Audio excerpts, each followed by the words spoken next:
अगर आपको ये ऑडियो शो पसंद आता है और आप चाहते हैं कि ऐसी ही ऑडियो बुक्स इस शो पर हर हफ्ते आती रहें, तो एक छोटा सा कंट्रीब्यूशन हमारी मेहनत के नाम। आपकी कंट्रीब्यूशन से हम आपकी पसंद की किताबें खरीद पाएंगे और आपके लिए लगातार नई कहानियां ला पाएंगे। आप इस क्यूआर कोड पर अपने हिसाब से कुछ भी अमाउंट 10, 20, 50 कंट्रीब्यूट कर सकते हैं। आपको अगर कोई खास बुक चाहिए तो आप हमें ज़रूर बताएं। धन्यवाद। नमस्कार, मेरा नाम है एहतेशाम रईस और आप सुन रहे हैं दिव्य प्रकाश दुबे द्वारा लिखी गई आको बाको। Window seat. मुझे एक लड़की ने बताया था कि मुंबई में जो लड़कियां हीरोइन बनने आती हैं वो 3 तरीके की होती हैं। पहली, जिनमें बहुत टैलेंट होता है लेकिन वो कॉम्प्रोमाइज़ नहीं करती, इनका कुछ नहीं होता। दूसरी, जिनमें कोई टैलेंट नहीं होता, वो मुंबई के ग्लैमर के पीछे भागते हुए आई होती हैं। रास्ते में उनको जो भी मिलता है, स्टॉप बॉय से लेकर डायरेक्टर तक, वो हर जगह कॉम्प्रोमाइज़ कर लेती हैं, इनका भी कुछ नहीं होता। तीसरी, जिनमें टैलेंट होता है और उनको पता होता है कि कॉम्प्रोमाइज़ कहाँ करना है, इनमें से कुछ लड़कियां हीरोइन बन पाती हैं। उस लड़की ने जब मुझे ये बात बताई थी तब हमारी कोई जान पहचान नहीं थी। इनफैक्ट मैं तब तो उसका नाम भी नहीं जानता था। हमारी मुलाकात एयरपोर्ट पर हुई थी। देर रात की फ़्लाइट थी। फ़्लाइट जयपुर से मुंबई आ रही थी। जब हम एयरपोर्ट पर सिक्योरिटी चेक की लाइन में थे तो मुझे पता नहीं क्यों ऐसा लगा कि मैंने इस लड़की को कहीं देखा है। दिमाग पर बहुत ज़ोर डालने के बाद याद आया कि इसको मैंने म्यूज़िक वीडियो में देखा था। वो वीडियो बहुत पॉपुलर हुआ था। हालांकि अगले ही मिनट में याद आया कि उस म्यूज़िक वीडियो को आए हुए 12 साल बीत चुके थे। फ़्लाइट में भी अच्छा खासा समय बाकी था। मैं मुंबई से उसी दिन सुबह ऑफिस के काम से जयपुर आया था। दिन भर काम करके अच्छा खासा पक चुका था, इसलिए अब लैपटॉप खोलकर या मोबाइल पर आंखें गड़ाने का बिल्कुल भी मन नहीं था। ऐसा होता है ना कि जिसको आपने म्यूज़िक वीडियो में हज़ारों बार देखा हो, वो सामने पड़ जाए तो आप उससे बातचीत शुरू करने के लिए कहेंगे क्या? ये कन्फ्यूज़न रहता है कि तारीफ़ करें भी तो कैसे करें? आप अपने दिमाग पर ज़ोर मत डालिए, क्योंकि मैं उस लड़की का नाम नहीं बताने वाला। ऐसे तमाम म्यूज़िक वीडियो आए थे और अगर मैं नाम बताऊंगा तो आप उस तक पहुंच जाएंगे। मैं नहीं चाहता कि किसी अजनबी को बताई हुई ऐसी बात को नाम के साथ शेयर किया जाए। मेरे अलावा एयरपोर्ट पर कुछ लोग और भी थे जो उसको पहचान रहे थे, लेकिन किसी की इतनी हिम्मत नहीं थी कि उसके पास जाकर कुछ बात करें। उसके बारे में जितना कुछ इंटरनेट पर उपलब्ध था वो सब मैंने पढ़ लिया और मैं उसके पास पहुंचा। वो अपने मोबाइल की स्क्रीन पर सेल्फी वाला कैमरा खोलकर अपने बाल सही कर रही थी। सच पूछो तो उसको बाल सही करने की ज़रूरत नहीं थी, ऐसे ही बहुत अच्छी लग रही थी। पास से देखने पर मुझे ये समझ आया कि क्या सही में उस गाने को आए 12 साल बीत गए। कई बार चीज़ें पास से देखने पर दूर नजर आती हैं। वह तो समझ गई थी कि मैं उसके पास बात करने आया हूँ। वह अब भी अपने मोबाइल में अपने बाल सही कर रही थी। मैंने इंतज़ार किया कि वो अपने बाल पहले सही से सही कर ले। खैर, उसने अपने चेहरे पर एक प्लास्टिक स्माइल मेरी तरफ दी। मैंने स्माइल से थोड़ा सा प्लास्टिक कम करके स्माइल उसे वापस कर दी। उसके पास वाली जगह खाली थी। क्या मैं यहाँ बैठ सकता हूँ? उसने हाँ में सिर हिलाया। ऐसा किसी स्कूल में सिखाया तो नहीं जाता, लेकिन फिर भी शिष्टाचार कहता है कि किसी से बात शुरू करनी हो तो तारीफ से करनी चाहिए। आगे की बात मुझे ही शुरू करनी थी। मैं आपका फ़ैन हूँ। उसे थोड़ा समय लगा समझने के लिए शायद कि कोई म्यूज़िक वीडियो वाली लड़की का फ़ैन कैसे हो सकता है। जब वह मेरी आंखों में देख रही थी तो मेरी नज़र उसके बोर्डिंग कार्ड पर गई। मेरी और उसकी फ़्लाइट सेम थी। तभी अनाउंस हुआ कि हमारी फ़्लाइट 1 घंटा लेट हो गई थी। अनाउंसमेंट सुनते ही मैंने अपने आप से कहा, लेकिन इतना ज़ोर से कहा कि उसे भी सुनाई पड़ा, क्या यार, ये हमेशा लेट होती है। उसने मेरी ये बात सुनी और पूछी, तो मिस्टर फ़ैन, आप मेरे कितने बड़े वाले फ़ैन हैं? अच्छा, मैं उसका ऐसा कोई बड़ा वाला फ़ैन नहीं था। वह तो तारीफ़ करनी थी, म्यूज़िक वीडियो देखा था, इसलिए बोल दिया बड़ा वाला फ़ैन हूँ। और कुछ नहीं सूझा तो मैंने कहा कि आप आजमा कर देख लीजिए। मैंने सोचा था कि मैं फ़्लाइट में खा लूँगा, लेकिन मुझे बहुत भूख लग रही थी। हम लोग कुछ साथ में खा सकते हैं? मुझे इतनी भूख नहीं है, लेकिन मैं साथ में बैठ जाऊँगी। आपके पास चार्जर है? आपका आईफ़ोन है ना? हाँ, मिल जाएगा। अच्छा सच बताऊँ तो मुझे उम्मीद नहीं थी कि वह मेरे साथ खाने के लिए आ जाएगी। मन ही मन में बहुत खुश था और ये मना भी रहा था कि फ़्लाइट थोड़ी और लेट हो जाए। हाँ, अगर वह साथ आने के लिए मना कर देती तो शायद बात कुछ और होती। लेकिन अब बात कुछ और थी। 2 मिनट में हम फूड जॉइंट पर आ चुके थे। उसने कहा कि आप ऑर्डर करिए, मैं वॉशरूम से आती हूँ। कुछ तो खाएंगी आप? कुछ पी लूँगी। Ice tea? कूल। मैं खुश था। दिन भर की थकावट मुझे महसूस नहीं हो रही थी।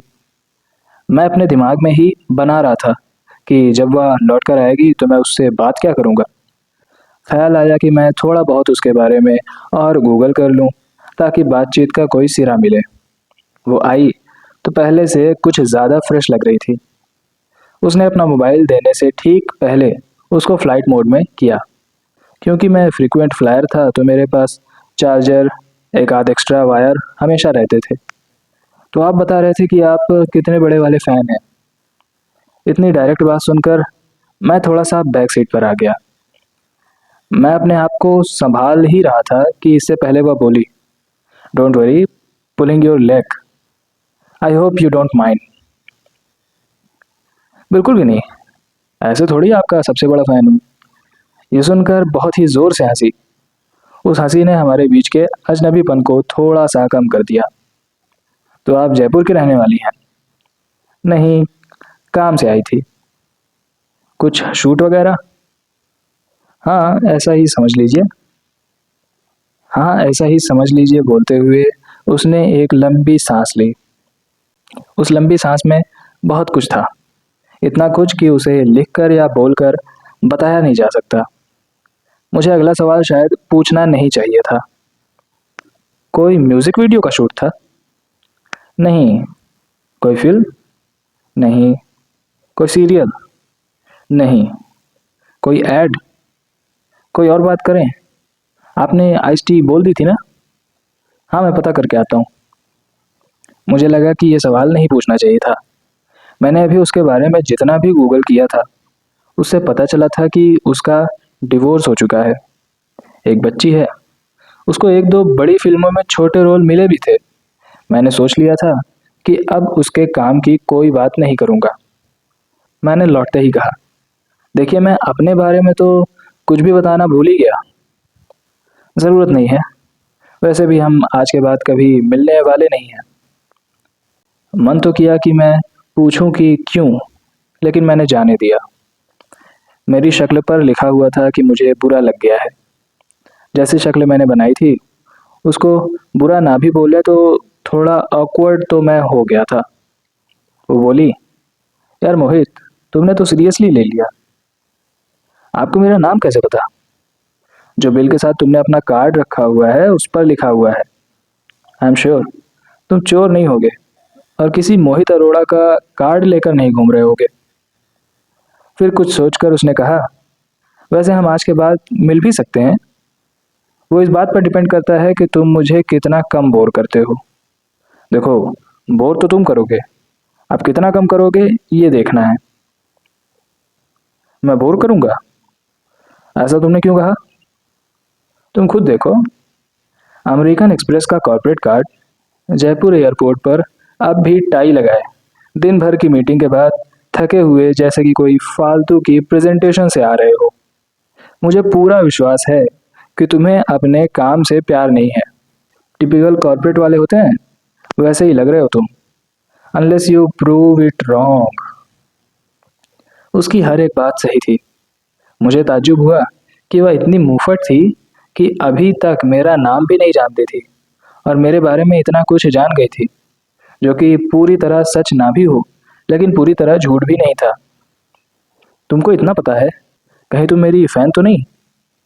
ये हुई ना बात। अब मजा आया। तो मोहित अरोड़ा, एक गेम खेलते हैं। अब ट्रूथ एंड डेयर मत बोल देना। बिल्कुल नहीं। लेवल बढ़ाओ अपना। सच का सामना। बहुत ही घटिया गेम। I am game. जो भी बोलो।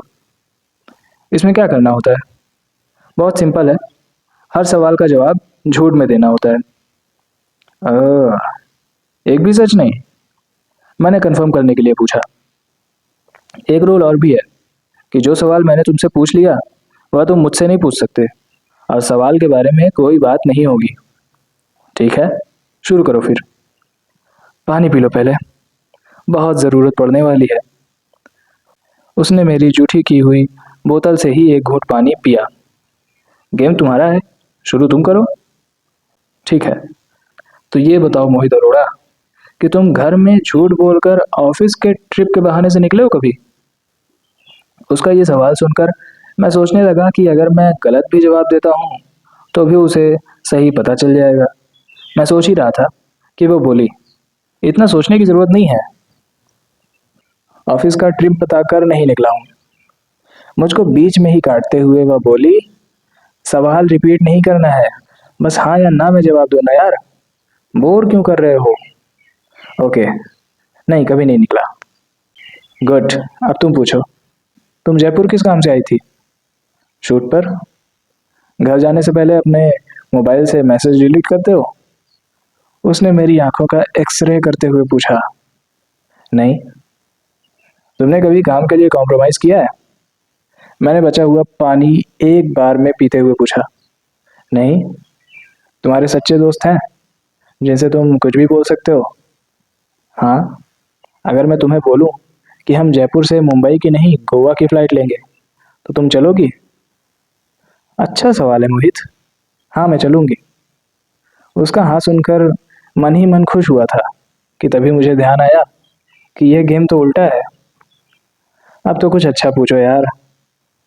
तुम मेरे साथ गोवा जाना चाहते हो? मैं समझ नहीं पा रहा था कि अब सच बोलूं या झूठ बोलूं। मैं हर तरीके से फंस रहा था। नहीं। जब मैं वॉशरूम गई थी तब तुमने मेरे बारे में गूगल किया था? नहीं। अगर तुम्हें चॉइस होती है कि तुम पीछे जाकर अपने करियर में कुछ बदल सकती तो तुम क्या बदलती? मैं सब कुछ वैसे ही करती जैसे हुआ, एक भी चीज़ नहीं बदलती। मुझे अब तक ये समझ में आ गया था कि हम सवालों के जवाब भले ही झूठ दे रहे थे, लेकिन हर झूठ हमें सच की तरफ ले जा रहा था। ये सच उस पल का सच था। मेरी जैसी बातचीत हो रही थी। मैंने कभी सपने में भी ऐसा नहीं सोचा था कि किसी से मैं ऐसे बात भी कर सकता हूँ। केवल आधे घंटे में ही वह मेरे बारे में मेरे किसी दोस्त से ज़्यादा जान गई थी। अजनबी के साथ सच और झूठ दोनों ही बोलने में थोड़ी आसानी रहती है। मेरी खामोशी तोड़ते हुए उसने कहा, मेरे बारे में इतना क्यों सोच रहे हो? नहीं, तुम्हारे बारे में नहीं सोच रहा था। झूठ। झूठ ही तो बोलना था ना। गेम अभी खत्म नहीं हुआ है। उसने ये कहकर अपनी आइस टी का आखिरी सिप लिया। उसने मोबाइल में चार्जिंग चेक की। मोबाइल करीब आधा चार्ज हो चुका था। मोबाइल वापस चार्जिंग में लगाते हुए उसने पूछा, तो किसका टर्न है? इस गेम की ज़रूरत है भी? नॉर्मल रखते हैं ना, सच बोलते हैं, है ना? ठीक है मिस्टर मोहित अरोड़ा, तुम बढ़िया आदमी हो। मोबाइल चार्जर दे दिया, और क्या चाहिए? बहुत बढ़िया। तो गेम दोबारा शुरू करें? बिल्कुल करो। तुमने पहले सवाल पूछा था तो तुम शुरू करो। ठीक है, तो फिर ये बताओ मोहित अरोड़ा कि तुम घर में झूठ बोलकर ऑफिस के ट्रिप के बहाने से निकले हो कभी? हाँ। अब तुम्हारा टर्न। तुम जयपुर किस काम से आई थी? मैंने अपना सवाल दोबारा पूछा। Can we drop this question? तुम अगला सवाल पूछ लो। वह इस सवाल का जवाब देने में कंफर्टेबल नहीं थी। मैंने भी जोर नहीं डाला। अगर मैं तुम्हें बोलूं कि हम जयपुर से मुंबई की नहीं गोवा की फ्लाइट लेंगे तो तुम चलोगी? हाँ, शायद। शायद क्या होता है? हाँ बोलो या ना बोलो। हाँ। ये जानते हुए कि मैं तुम्हें बोर कर रहा हूँ फिर भी? लोग बोर करते हैं लेकिन मैं बोर होती नहीं। मैं समझा नहीं। मतलब ये कि बोर होना एक चॉइस है, अपने आप पर है आपको बोर होना है कि नहीं होना है। अगला टर्न मेरा था ना। तुम सवाल पूछ ज़्यादा रहे हो और बता कम रहे हो। पूछो फिर। गूगल में क्या मिला मेरे बारे में? यही कि तुम्हारी एक बच्ची है और मेरा डिवोर्स हुआ है। मुझे लगा शायद वह कुछ और कहना चाहती है, लेकिन वह कहते कहते रुक गई। अब अगला टर्न मेरा था, तो मैंने अपने हिसाब से सवाल पूछ लिया। अगर तुम्हें चॉइस होती कि तुम पीछे जाकर अपने करियर में कुछ बदल सकती, तो तुम क्या बदलती? मैं कभी उस म्यूजिक वीडियो के लिए हाँ नहीं बोलती। मेरे पास अब कोई सवाल बचा नहीं था, ना ही वो भी कुछ पूछना चाहती थी। Can I make one request? मैंने कहा, जब तुम अपना मोबाइल खोलना, अगर तुम्हें ठीक लगे तो क्या मैं तुम्हारी बेटी का नाम जान सकता हूँ? और मैं क्या उसकी फ़ोटो देख सकता हूँ? उसने कोई जवाब दिए बिना अपने मोबाइल को फ्लाइट मोड से हटाया। उसकी बेटी के साथ हजार फोटो में से एक फोटो से बड़ी करके मेरी तरफ बढ़ा दी। शगुन, बहुत अच्छा नाम है। मैं वह फोटो कुछ देर तक देखता रहा कि तभी हमारी फ्लाइट का अनाउंसमेंट हुआ। तुम्हारा सीट नंबर क्या है? उसने पूछा। 1D।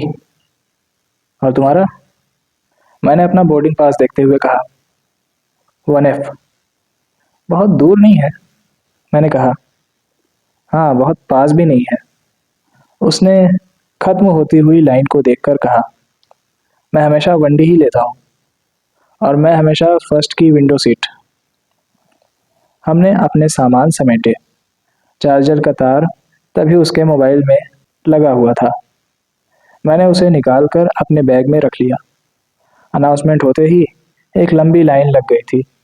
हमारी बीच की सीट उस दिन खाली गई। फ्लाइट लगभग भर चुकी थी। मैंने अपनी सीट शिफ्ट नहीं की, ना ही वह बीच वाली सीट पर गई। इस बीच फ्लाइट के आसमान में पहुंचने के बाद कोई मेरी उम्र का लड़का वॉशरूम के लिए आया और उसने जब म्यूजिक वीडियो वाली लड़की को देखा तो उसने कहा, मैम, बिग फैन। हम दोनों ये सुनकर मुस्कुरा दिए। बीच वाली खाली सीट को हम ऐसे यूज कर रहे थे कि हम दोनों ने उसको मिलाकर बुक किया हो, जैसे वो सीट इस दुनिया की इकलौती ऐसी जगह हो जहां हम दोनों का कुछ हिस्सा हो। पूरी फ्लाइट भर हमारी बात हुई। एयरपोर्ट पर उसको गाड़ी लेने आई हुई थी। मुझे एक कैब बुक करनी थी। चलने से पहले मैंने अपना कार्ड उसकी तरफ बढ़ाया। I wish we would be in touch. उसने मुझे गले लगाया और बोली, डोंट रूइन दिस। लाइफ को थोड़ा चांस देते हैं, क्या पता कभी किसी दिन ऐसे ही फिर टकरा जाए।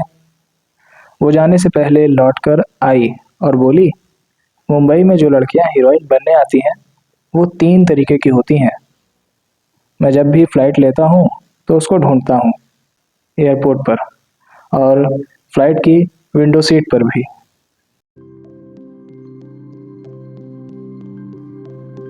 Subscribe, subscribe, subscribe.